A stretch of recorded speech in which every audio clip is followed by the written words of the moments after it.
Yeah, I think it went very successfully, especially for Toroma County. Thank you very much. My journalists who have come to visit me here in Toroma, in my house in Magoro. I think the election went very well.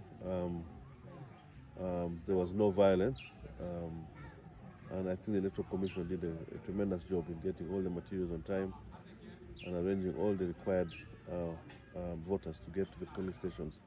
I think there was an increase in the number of voters that came to the polling stations, and I think there's greater confidence in the electoral processes, which is good because if you remember the last time we had got one death at the last primaries in 2021.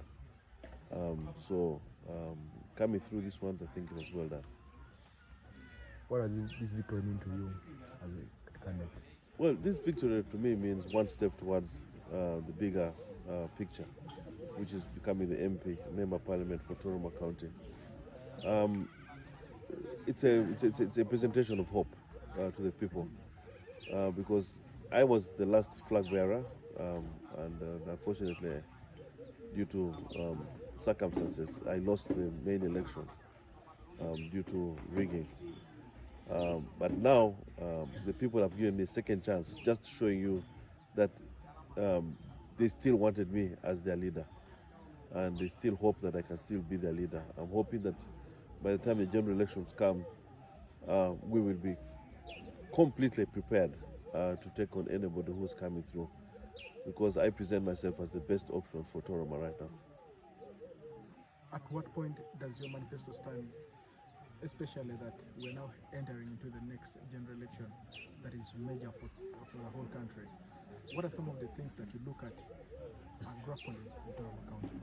Well, my manifesto is what I call a moving manifesto. It's revolving every day, in the sense that I can be very proud to say that I have offered to this constituency more projects than any other standing MP or past MP or those ones who are standing or expecting to stand with me. There's nobody who can stand on a platform and say they've actually done more than Osiyya. I've been very happy to be part of that description because I did not start my politics by wanting to become an MP per se. I started way before in terms of the number of development projects that I actually put before the people. By the time I made my mind up to stand, there was a lot of things that were already, a lot of programs that were already ongoing, and which I had contributed to by virtue of my networks, but also by virtue of my initiative to help people out. So going forward, I see a very, very great opportunity to tie in with the people of Toroma to give me that key to be able to knock doors, to open these doors, and making sure that we bring projects to Toroma County. But not just projects, but bring dignity to the people of Toroma. I think the last incumbency has actually brought a lot of issues and questions in terms of, is that the best leader you could have got? I want to bring and change that whole narrative about the leader in Toroma. We've had a lot of bad press with our former, the incumbent MP, and we need to change that. There's also nothing has been done. Not much has been done. We appreciate everything that has come through the government during this time, but we're also asking ourselves, because of the poverty rate in Toroma, we are really one of the poorest constituencies in the entire country. We need to go more than even the government programs. That needs a person who is able to sit with people, understand their programs, understand their problems, and actually start to articulate things that will make a change for the people. Yeah. What does this tell for you as a member of parliament who is aspiring for your That's exactly why there's a democracy. Once people are unhappy with you, they should remove you. They did that in the last election and gave me the flag. Unfortunately, there were incidences that brought about my removal from the position, the possibility that I would become MP for Toroma. The people of Toroma have given me that mandate again to be the flag bearer for the ruling party, NRM. I am very sure that they have not made a wrong decision. They have made the right decision, because I have shown to the people of Toroma that I'm capable and I can change things in a very consistent and great way that will bring changes to their lives. There are a number of programs that I've already introduced. Like one? I'm part of an organization called Pilgrim Africa that has been able to spray the entire,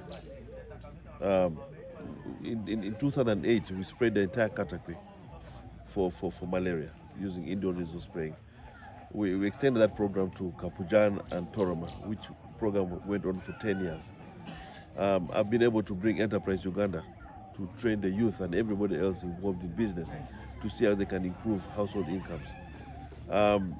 We've been involved in education as well. We've educated over 200 children in this constituency. There are a number of reasons that I can be very useful. At my age, I also believe I have got the best network. I believe I know very many people in this government. I think one-to-one discussions plays a lot of, gives you a lot of leverage in terms of getting things to the people. If you know somebody, people talk to people. If you know somebody, it's easier for you to get what they have and bring it to your people. I'm very proud that at my age, I'm able to make these connections for the people. These networks are super networks that will actually make a great difference for the people of Toroma.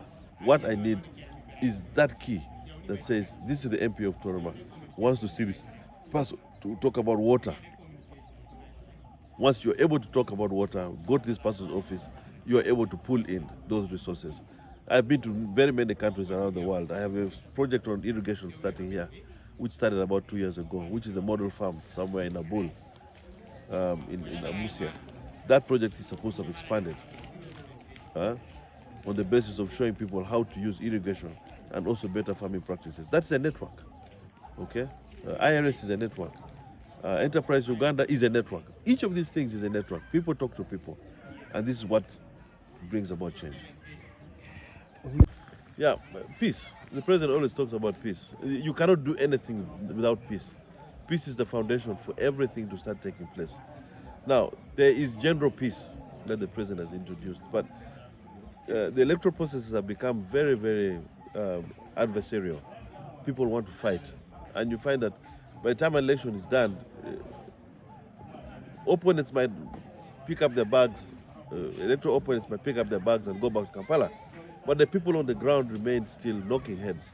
This is what actually destroys our communities to a very great extent. And I really want to try and break that thread where people are left with a bitter taste in their mouth. I am going through this next stage of the electoral process, trying to discuss and bring unity and make people understand that unity is the most important. Everything that we do starts with a change of the mind. If you cannot change your mind, you cannot change anything. I want us as individuals, as people of Toroma, to start to change our mind that an election is about choosing people. And choosing people does not have to create enmity. You choose somebody on the basis of how strong they are or what they can bring to you. On the basis of which, once that person is chosen, if you are in the opposition, come and join. Make sure that this thing works. Support them, okay? Don't bring them down, that PhD syndrome. So going forward, I think this is one of the key foundations of my candidacy is to bring that unity among people and understand there's nothing about saying Toroma, Pudanite, Emagoroit. These are all the different sub-counties.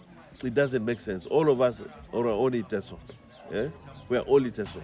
And it's the same blood that runs in our veins.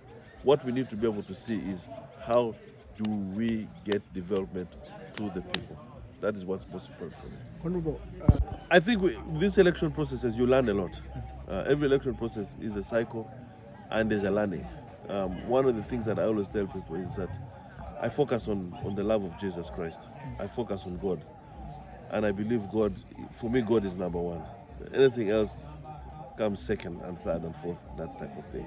So me, I came back and I presented myself. I asked God, give me the wisdom, give me the ability to get through this next election. And wherever there's rigging, make me learn.